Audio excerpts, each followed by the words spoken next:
To retake Crimea, Ukraine must at least secure the Kherson region first.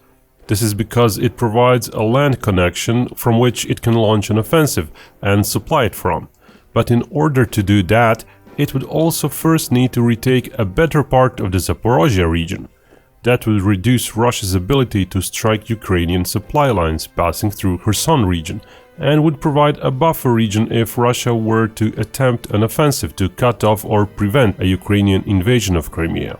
Crucially, it would severely limit Russian-owned supplies to Crimea. Now, taking those two regions are huge operations in themselves, and they might take months or years once they begin.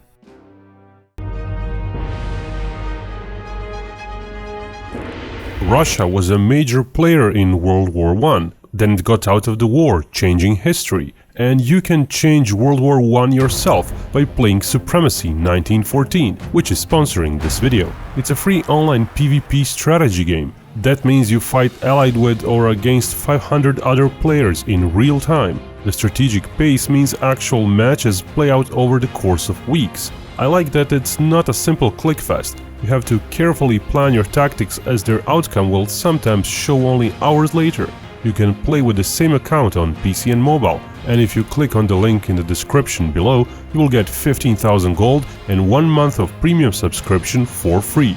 Choose your country and change history. On to our video now. Let's take a look at geography of Crimea. In the south, there is a mountain range that spans the southeast of the peninsula between Sevastopol and Feodosia. The eastern region near Kerch consists of low hills that provide some defensibility to Russia's key crossings at Kerch Strait.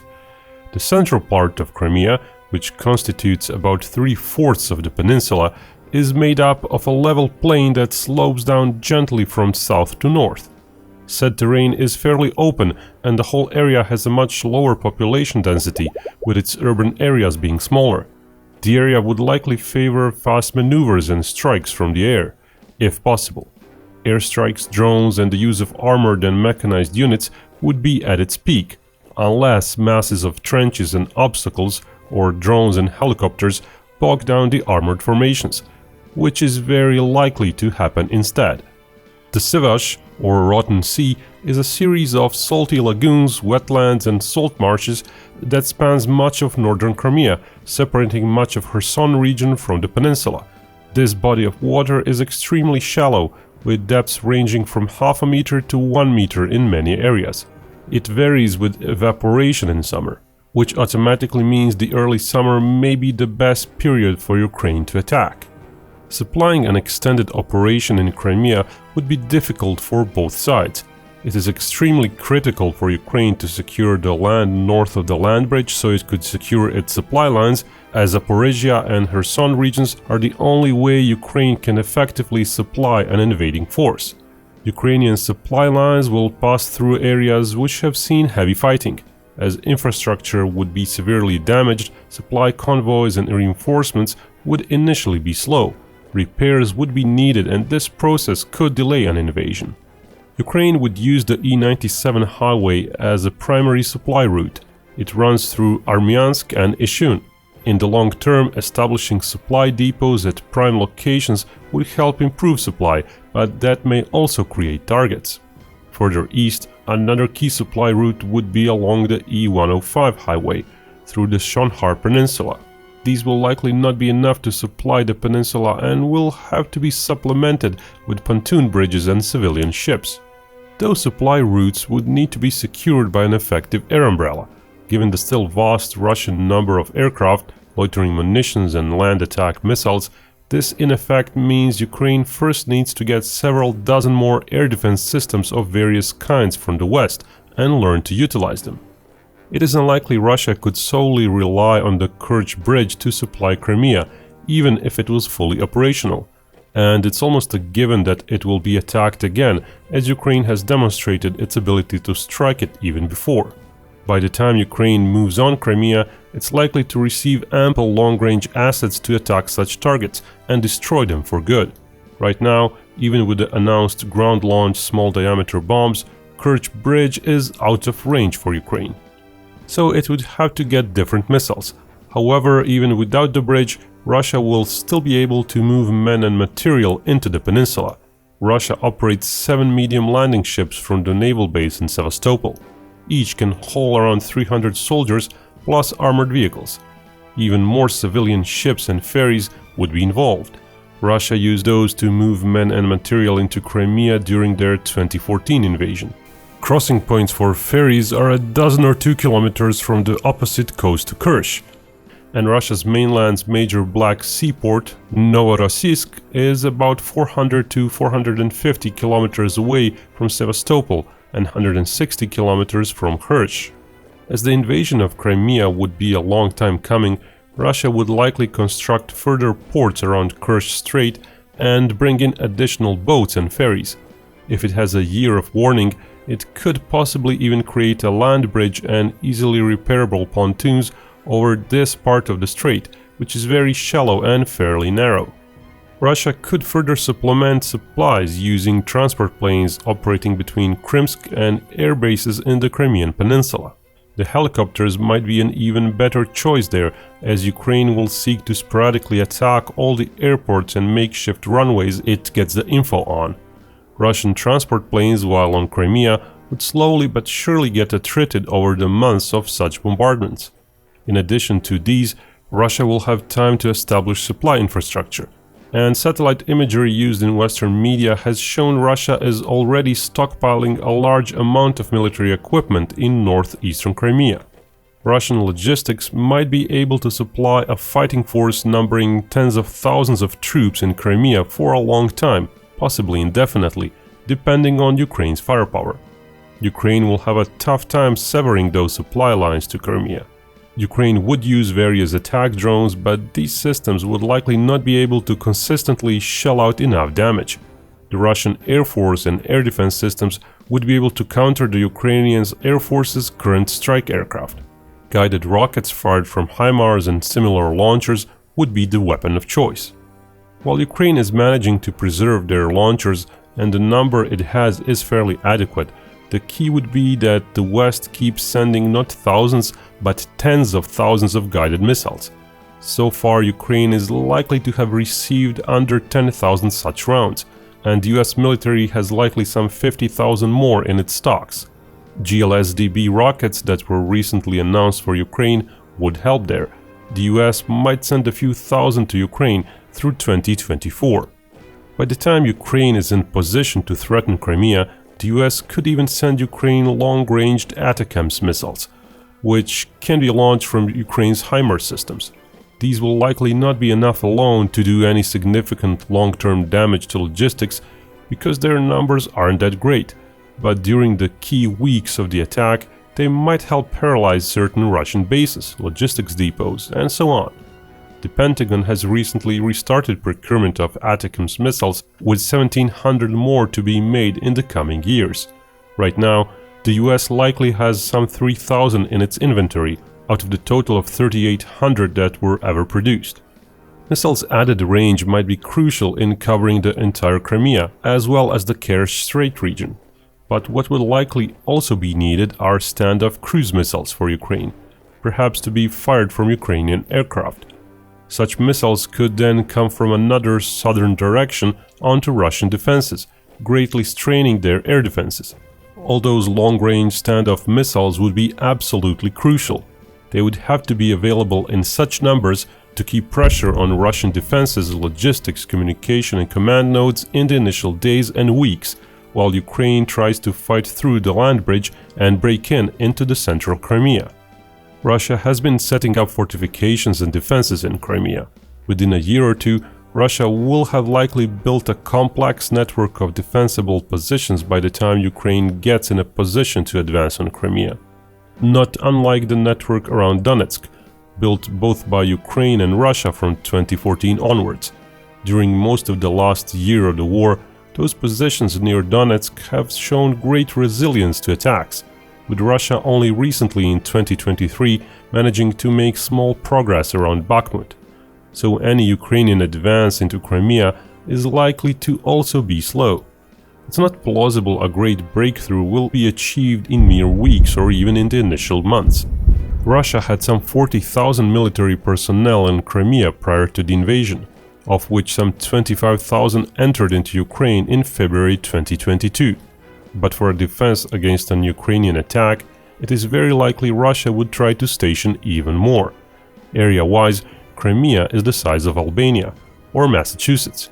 It had a population of roughly 2.5 million before the invasion. Since then, possibly hundreds of thousands have fled. If Ukraine manages to take Kherson region, it's likely many more people would flee. It's hard to estimate just how big of a military could Crimea support, but even upward of 100,000 doesn't seem unlikely. Crimea managed to get by without the crucial water supply canal from 2014 to 2022, even supporting 500,000 more relocated Russians. Indeed, the fight for Crimea may be one of the bloodiest battles yet, if it gets to that. Once again, it's also somewhat possible that Russia would give up once Kherson and Zaporozhye regions would be lost. Or it might just start using nukes. But disregarding those, the invasion of Crimea would likely involve a few times more troops than the current Ukraine's biggest offensive, which retook Kherson.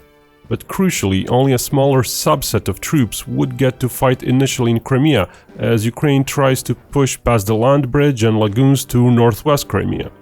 The narrowest point en route to Crimea has some geographical peculiarities which would be crucial in the battle.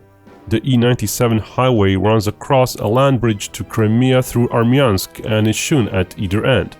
It's a thin strip of land about 30 kilometers long. It features a few settlements and many bodies of water. At its thinnest points, it's only about 6 kilometers wide. Near Armyansk, it's under 10 kilometers wide. This is the most significant land crossing into Crimea and would likely be the focal point for a Ukrainian offensive. The next largest crossing into Crimea is between Novo-Oleksivka and Medvedivka. The distance there is 43 kilometers. The main E105 highway passes through a 1 kilometer wide stretch of land into the larger Chonar Peninsula, where it runs south. There is a bridge over the Chonar Strait, and there are smaller roads that enter the Chonar Peninsula over a roughly 2 kilometer long bridge to the west of the main crossing. There's also a 2 kilometer long bridge from Chonar into Crimea. All those bridges will inevitably get blown up. There is also a very thin strip of land called the Arabat Spit that connects Kherson Oblast with eastern Crimea. Its length is around 120 kilometers. There's a small minor road that crosses into Crimea across a bridge around 2.5 kilometers long south of Vasilivka. The major port of Odessa is about 190 kilometers across the Black Sea from the northwestern coast of Crimea. That's quite a distance to cross. Naval crossings across the Jarlhatska Gulf from smaller settlements like Skadovsk would still need to cross about 50 kilometers of the Black Sea. The land force could be supplemented by small amphibious landing forces. Those would try to widen the front, trying to dilute the Russian numbers on the land routes. The greater the length of the Crimean coastline is under threat of possible landing, the more troops Russia might need to keep away from the choke points. If Ukraine could succeed and keep troops well supplied by sea, this could help the Ukrainian offensive. But frankly, chances of that are low. Ukraine's biggest current amphibious landing experience is limited to a small commando operation to seize the Kinburn Spit with commandos in small boats. They do have one 50-year-old larger amphibious landing vessel. Ukraine might try to use tiny boats at night. They could land some commandos in such a fashion to cause disruption behind enemy lines, but the scope of this action would be rather limited. It's not feasible that Ukraine would even attempt a large amphibious landing. Firstly, the partaking craft would need to avoid the Russian Navy and Air Force. They would likely face opposition as they land, as Russia has been reported to be fortifying the northern Black Sea coast of Crimea. A larger landing would need more landing ships. Those can't be easily provided by the West, as they might get attacked en route, and likely sunk before they unload their troops. And finally, any such landing needs continued effort to supply the troops, with many more ships continuously bringing in supplies. While civilian ferries could be used, it's very likely Russian planes and helicopters would eventually put a stop to that. Simply speaking, without powerful ship-based air defenses to accompany the landing ships and an air force to prevent the Russians from striking from the skies, Ukraine is unlikely to go for large-scale long-distance landings. it would most likely be content to use boats in the Rotten Sea, ferrying light infantry. The Ukrainian Air Force would not likely be a great factor. It is significantly smaller than its Russian counterpart. Right now, there is no good estimate of how many planes Ukraine has left, but it may be just several dozen planes. Or if the Oryx photo archive is to be believed, it might be up to 50 or so. That number may drop further within a year or two by the time Ukraine gets in a position to retake Crimea. Of course, the West may send jet fighters to Ukraine in the meantime. That's impossible to predict, but unlike all the other systems that Ukraine got, fighter jets are not as crucial. Knowing that, the West is reluctant to send jets. Even if some are sent within the next year or two, it will likely be a political statement quantity rather than a game-changer figure. And whatever is sent, due to support needed, may get neutralized by Russia eventually. SAMs and long-range rockets are much more cost-effective for Ukraine in their current situation. Sure, if the war got paused and Ukraine then got a year to establish an air force with 200 F-16s not worrying about Russian attacks, that would be a game-changer, but that's not realistic. Russia had around 1,000 tactical combat jets prior to the war. Again, if the Oryx photo archive is to be believed, they lost at least 66. So their totals even 1 year into the future are not going to be meaningfully different. Binkov made multiple videos on the state of the Russian Air Force and why it's performing so badly in Ukraine. So we won't repeat ourselves, but in a situation where Ukraine has to attack, and thus it can't rely as much on air defenses, and where Russia has plenty of airfields fairly close by that can generate a lot of sorties, even the badly performing Russian Air Force would likely be a threat. And Russia might be willing to trade 100 planes in strike missions if that manages to stop the Ukrainian offensive. NATO has so far delivered a sizable number of air defense systems to Ukraine. That being said, older Soviet systems are likely to run out of missiles by 2024 or so, and some war attrition is assured over the next year or two. So the West would have to send 2 or 3 times as many systems it pledged so far for Ukraine to have a fairly potent SAM umbrella. Here the medium-range and short-range systems, ones which are mobile, would be crucial for defense of Ukraine's forces as they advance. That's however not a strong suit of current NATO weaponry. Most of today's NATO systems are tailored for excelling at protection of non-moving forces. Certain countries like the UK or France might be especially crucial if they would be willing to part with a large part of their mobile SAMs. Polish-owned and Soviet-made OSA systems would also be an acceptable choice, despite their age. If Ukraine manages to advance far enough to the south and neutralize most Crimean airports, they will have a high chance of victory, as Krymsk airbase is rather far from Crimea. Alternative to that is Ukraine managing to upkeep such a barrage of missiles from HIMARS and similar launchers that they keep all those bases shut down most of the time. When one adds various frontline positions, supply depots and such, for all that to be engaged, the US would have to supply over half of its entire GMLRS missile inventory to Ukraine. The benefit of the missile approach, however, is that it would be done prior to the offensive. Indeed, without a similar artillery prep against Russian positions and facilities, Ukrainian attack may not even begin. Russia too has plenty of long-range artillery, but the key difference is that Russia seems to be lacking targeting info, compared to Ukraine, which gets its info from the West. Indeed, with the battle going on in Crimea, the Western recon aircraft that have been flying in the Black Sea and gathering images and other info on Russian forces will be even closer to the front line, thus even more useful. It's hard to say just what sort of artillery numbers may be present in 2024 or so, but Ukraine will need continued aid from the West. So far it has received some 620 artillery pieces, with another 340 pledged to come in 2023 and some as late as 2024. But artillery may also be the biggest threat to Ukraine. Due to the terrain and the choke points, one can see that Ukraine will have to deploy most of its artillery here, up to 20 miles from the end of the choke points.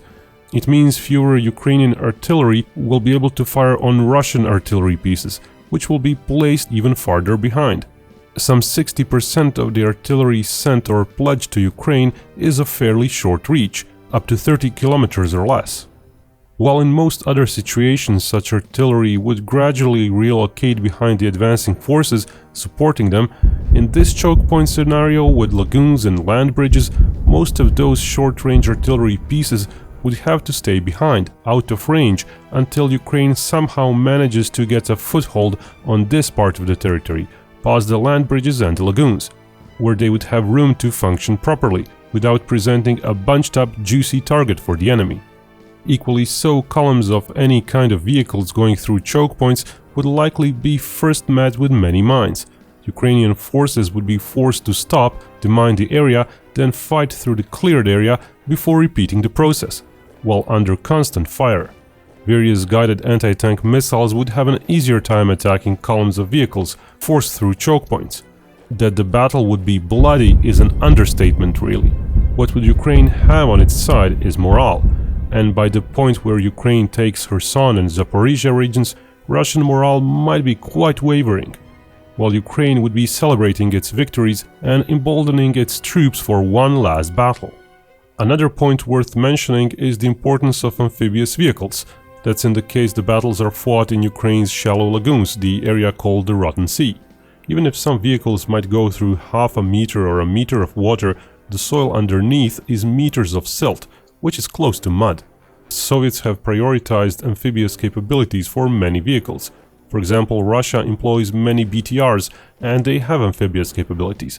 While Ukraine had a lot of Soviet-style vehicles at the start of the war, many of those have been lost in the fighting. Vehicles coming in from the west are usually without as extensive amphibious capabilities, being designed for a different kind of terrain and employment. While Ukrainian artillery and armor would be very important in the later stage of the battle, after Ukraine gets past the choke points, it's likely infantry would be key for actually doing that initial push through the choke points. We're talking likely several times more troops needed than Russia would have. The physical size of the battlefield is small, with just a 10 or so kilometer wide stretch of actual land and 50-ish or so more kilometers wide stretch of various marshes and shallow lagoons, so local troop number ratios will likely be closer to parity. Which is why it would be absolutely crucial that Ukraine somehow first wears down the Russian firepower platforms. If not destroys them, then at least suppresses them. Artillery, tanks, etc. We're talking about massive firepower needed to come from the air, many more longer-range artillery pieces than Ukraine is getting, an order of magnitude more loitering munitions, and so on. If Ukraine would manage to get into the middle of Crimea, the rest of the task would get easier. Even if Russia somehow still has 100,000 troops left and 1,000 tanks, it would all be easier to deal with, as those units would be spread over a much wider front, like 150 kilometers of solid land at this point. That doesn't mean it would be easy, of course. Russia is still likely to have more armored units, so even when Ukraine manages to bring in hundreds of armored vehicles across the choke points, they would still be met with a few times higher number of Russian vehicles. Indeed, the middle of Crimea, with its flat land terrain, might see many tank clashes, but done while moving sporadically, as the terrain would likely be littered with fortifications and minefields. The lowly populated northern plains of Crimea would be especially conducive to such battles. If Ukraine does push further south, it might make sense to try and cut off the mountainous southern coast and Sevastopol from the Kerch region. But achieving that is easier said than done. It would mean Ukrainian forces pushing far away from their long-range fire support platforms outside Crimea. The flat lands would also make it very challenging to keep the supply train going under constant Russian air attacks. Finally, fighting in the mountains is very demanding and slow, and usually leads to a few times greater casualties for the attacker. But if Ukraine could secure most of central Crimea, hold it and resupply it, then they might be able to cut off the Russians near Feodosia, and thus in the long run completely push Russian forces out of Crimea, as the Russian Sevastopol forces eventually run out of supplies. Just for the Crimean battle, Ukraine might need hundreds of tanks and likely well over 1,000 IFVs and APCs, which means the currently pledged tank and IFV figures are unlikely to be enough, as those numbers and more would likely be lost even before Ukraine would reach the Crimean choke points. Furthermore, Many Russians are living in Crimea, so the local populace is also likely to be against the Ukrainian force. However, the impact and scale of Russian partisans is hard to quantify. The battle for Crimea would be the crowning moment of the war for Ukraine. It would be a great symbolic and strategic victory and would be very bad politically for Putin. Russia is not likely to give it up without a fight, but that is possible if people and military revolt against Putin. Primarily, Ukraine would need key equipment from its allies if it wants to see success in huge quantities. Logistics in an operation in Crimea would be crucial, as it would still be hard to keep the forces supplied through those northern choke points. It is also worth noting that an operation in Crimea would draw Russian forces away from other fronts, as Russia would likely not trade Crimea for any other part of Ukraine it has currently. So a credible threat to Crimea may mean Ukraine would have an easier time retaking Donbas territories.